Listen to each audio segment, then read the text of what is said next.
I ran into Jim in Chicago at the Democratic National Convention. I did not know about all of his ordeals getting in and out of the building until right before this podcast. I think maybe just tell him the story of the last night.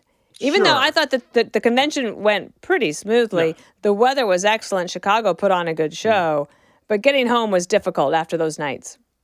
Yeah, and we should point out, like, it did have an effect on the programming, at least the first night. They may well have wanted Joe Biden to be well after midnight, but apparently delegates were stuck on the security line and actually couldn't get into the arena on time, which is why they delayed the start on Monday night. Third, look, every political convention for every listener out there is like the most heavily policed event you're ever going to attend in your life. Huge security, perimeters and all that stuff. You got all the delegates trying to get out all at the same time. They try to get them onto buses. Everybody's trying to call a ride share at the exact same time, which makes it impossible to get one. And then, of course, all the big mucky bucks are traveling out by police motorcades. Yes, so I got caught by the motorcade several times. Yeah, so getting out of, and we should point out that, like, Republicans had a really smoothly run one in Milwaukee. Yeah, everything was downtown. The United Center, terrific arena, lots of legendary Bulls performances there, not really near the rest of downtown. And so everybody's trying to get out and head in the same direction. I ended up renting a bike while on my suit, wearing a suit with my laptop and my backpack and stuff. Listeners could probably look at that guy. This guy does not look like Lance Armstrong. Jim does not sound like a guy who does a lot of heavy biking. I do it maybe twice a year on vacation. So it's also the first time I've used the bike lanes in a major city, and I've got cars passing me on both sides and stuff. Live to tell the tale. And thank you. What did you do with the bike when you got to your hotel?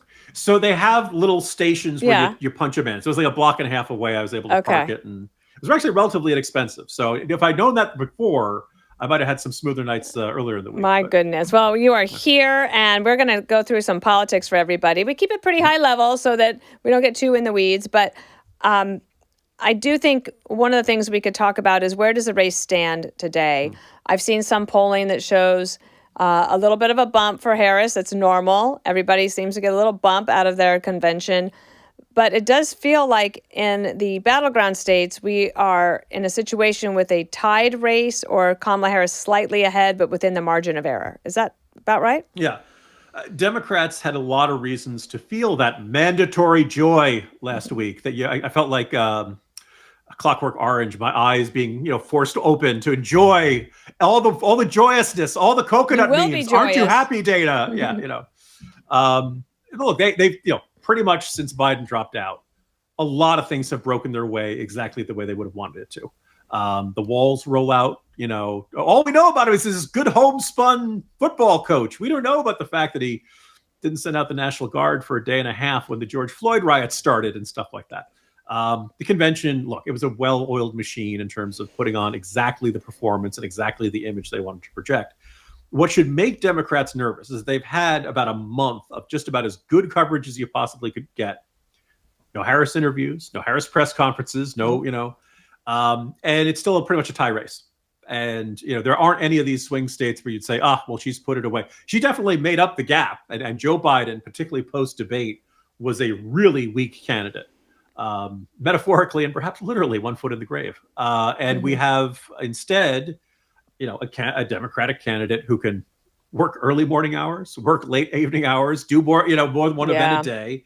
And that helps. And so they're in great shape, except she's not really ahead in a lot of places. Or if she is, it's margin of error. And, You imagine like the puffery of the media coverage that she's received so far, and it's still tied. And the other thing I would point out is that it does get harder from here for both candidates, I think. That's why we start today, Monday, August 26th, with a debate about the debate. That debate's supposed to happen on September 10th. The details of that debate were worked out between the Trump and the Biden campaigns.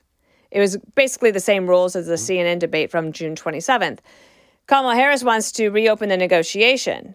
And she wants, instead of the mics to be muted while the other person is speaking, she wants the mics to be open, presumably because she assumes that she will be able to catch Donald Trump in a moment of interrupting her or saying something under his breath that she could point out to, where she could point to him and say, "Excuse me, I'm speaking," as she did to the Palestinian protesters. And she was kind of given a lot of at least mild praise for doing that. But I do think it gets a little bit harder for both of them from here. Kamala Harris said she would do a big media interview before the end of the month. The clock is ticking. President Trump was taking questions today, even after doing a ceremony for the 13 fallen service officers in Abbey Gate, Afghanistan. He was at Arlington National Cemetery doing that. Then he went on to campaign in a Vietnamese area of Arlington, which you probably know well. Jim, I know that you live in the area. So Trump's out there on the campaign trail. Kamala Harris will be there as well. And we still don't know if this debate will actually happen on the 10th. Yeah. Starting with the debate, let's point out for a long portion of the history, including both Bush campaigns, it was 3 presidential debates and 1 vice presidential debate. We had a really good system that worked. Now, we could argue about the moderators. We could argue about this, that, and the other thing. But basically, it was considered to be normal. Now, last time, they didn't have that 3rd debate because Trump caught COVID and they couldn't work out when they were going to do the 3rd one. But when Biden accepted the Trump challenge, says, I'll even do it twice. No, you'll only do it twice. 3 is normal. You're actually trying to avoid this.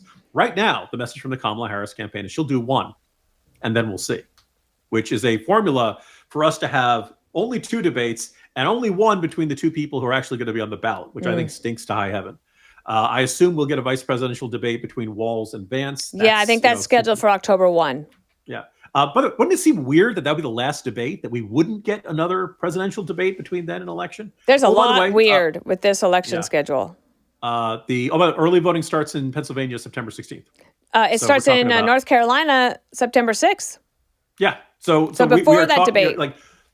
Now, the people who vote on the first day are probably the diehards. They were never really up in the air. But nonetheless, it does seem rather absurd that clearly the Harris campaign approach is to kick the can down the road, run out the clock, and minimize the number of times she answers questions about it, because when she does, it generally doesn't go well. The one serious policy rollout she's done so far is, I'm going to have the federal government set prices at your grocery store.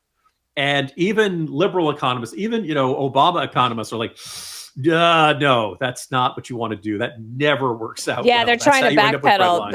On Capitol Hill, the Democrats that were interviewed were like, no, we don't think so. Yeah. Nope. And also the grocery store owners and managers are furious. They're being accused of gouging their fellow Americans when actually inflation was a problem for them because it was a problem for everybody. Right. Do you think that the fuel got more expensive to bring the stuff to the store? You think maybe that had a factor in it? Minimum wage increases, wages going up across the board. You think that increased prices any? So and don't forget regulations.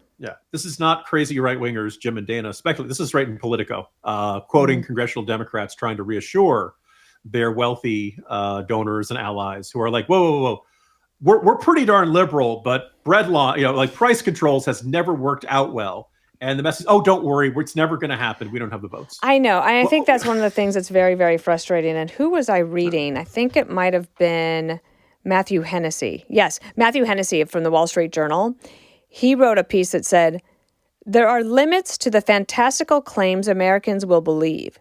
You can tell me as many times as you want that Donald Trump reads for fun or that Kamala Harris is a flag-waving patriot. When I feel like retching, I know I'm being spun. And he's just saying that they're trying to tell us things that are just obviously not true based on our lived experience and based on things that Kamala Harris had said in the past.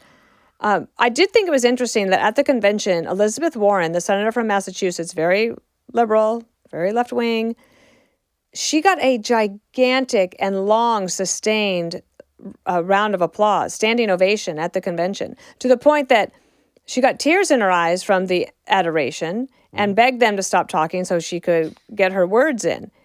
And yet the policies of Elizabeth Warren and Bernie Sanders that Kamala Harris has glommed onto are the very ones that are hurting her and keeping this race tied. Yeah. Well, first of all, if you want to look at who's staffing the current Biden... Oh, by the way, for listeners, Joe Biden is the president of the United States. I know it's very easy to forget that. He only does about public appearances once a week or so.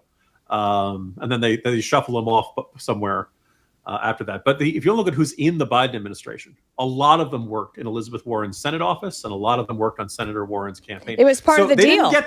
Yeah, they didn't get the Elizabeth Warren presidency, but they got as close to it as they could. They sure did. They really got a deal. Bernie Sanders said, "Okay, I'll send you all my staffers," and they're at the Labor Department, at the FTC, the Commerce Department, Treasury. They're everywhere. I say personnel is policy, as they used to say down in the back. Yes, that's why Chapter 2 of Decision Points that President Bush wrote is personnel.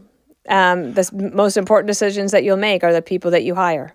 Yeah, and if you're wondering why did Joe Biden, who is allegedly a centrist, not turn out to be such a centrist, well, a big reason is the people who are surrounding him.